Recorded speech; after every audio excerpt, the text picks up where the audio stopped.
रूस यूक्रेन में जहाज तोड़ जंग तेज। ओडेसा पोर्ट के पास रूस ने यूक्रेन को घेरा।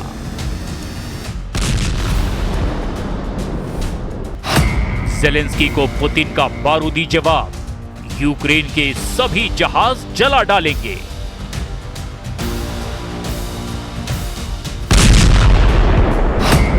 समंदर में हो रही मिसाइल ड्रोन की बारिश, ब्लैक सी बना मॉस्को और कीव का काला हॉर्मोज। रूस और यूक्रेन के बीच जहाज तोड़ युद्ध तेज होता चला जा रहा है। 9 दिन में यूक्रेन ने 116 रूसी जहाजों को निशाना बनाया। ज़ेलेंस्की ने किलर ड्रोन के जरिए अज़ोव सागर में ब्लैक हॉर्मोज बना दिया। ज़ेलेंस्की के लगातार हमलों से पुतिन पूरी तरह फायर बन चुके हैं। रूस ने यूक्रेन को ऐसे मुंह तोड़ जवाब देना शुरू कर दिया है जिसे सालों तक ज़ेलेंस्की याद रखेंगे।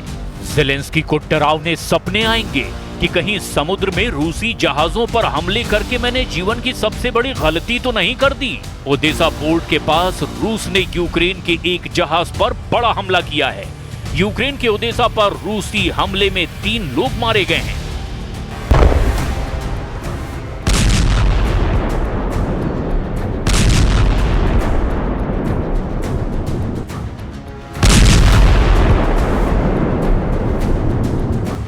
पुतिन ने ज़ेलेंस्की के ड्रोन वार का जवाब ड्रोन हमला करके ही दिया है। रूस ने यह हमला ज़ेरान ड्रोन से किया है, जो ईरान के शाहिद ड्रोन की ही नकल है।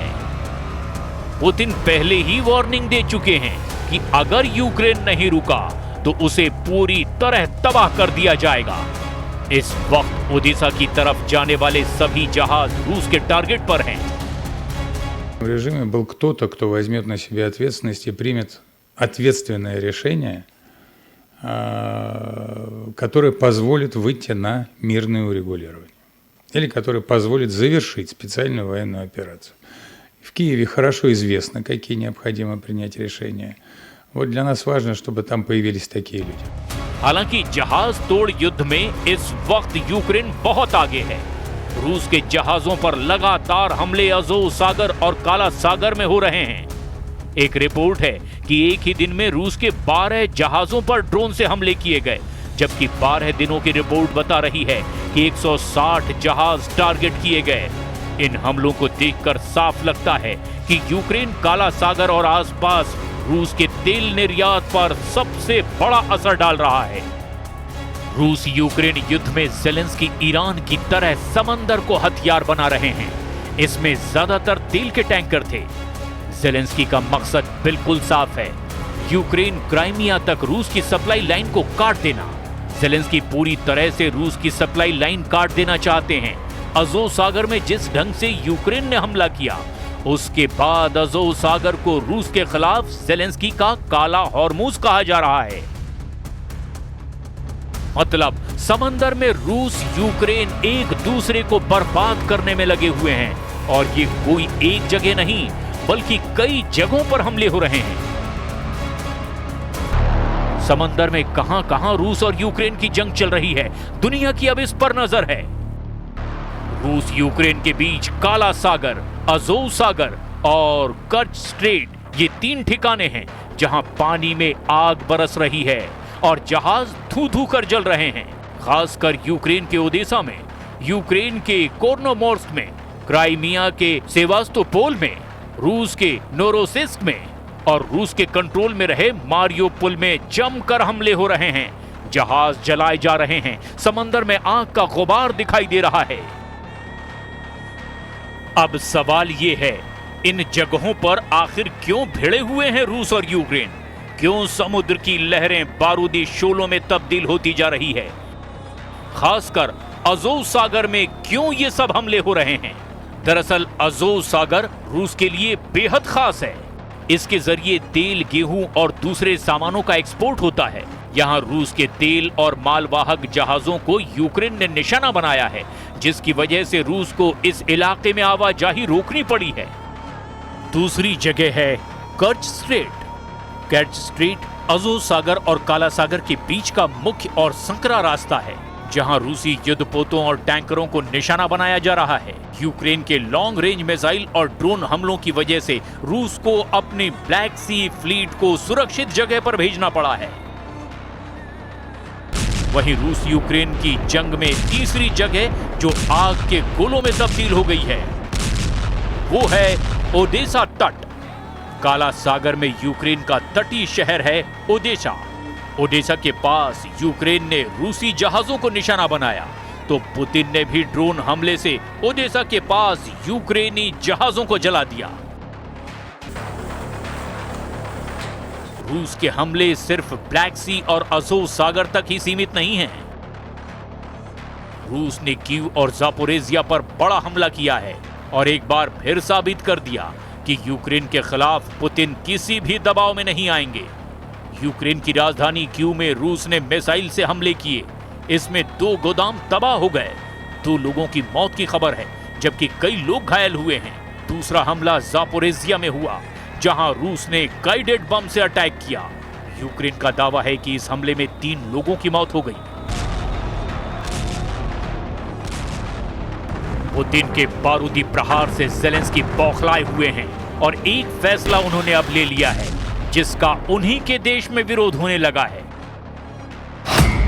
सवाल ये है कि क्या ज़ेलेंस्की ने युद्ध हारने वाला फैसला ले लिया है? Міністром шукати собі посади і так далі. Планував якусь подальшу роль, якщо так або ні, які ваші плани?